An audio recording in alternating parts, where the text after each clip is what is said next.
अस्सलाम वालेकुम दोस्तों, की हाल है जनाब? ठीक हो गया जनाब? उस्ताद राणा लियाकत साहब ते उस्ताद अंसर अशरफ साहब दे कबूतर दिखा रहा मैं। 8 नंबर लाल बादशाह जी, 8 नंबर लाल बादशाह लख है जी, माशाल्लाह बहुत अच्छा रिजल्ट है।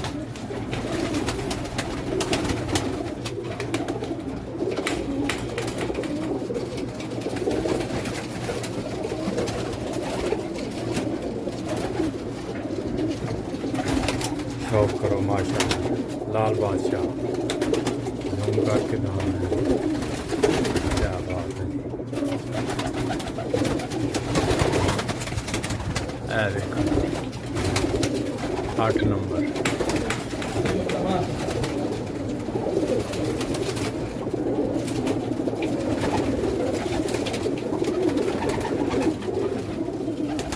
मोतियां।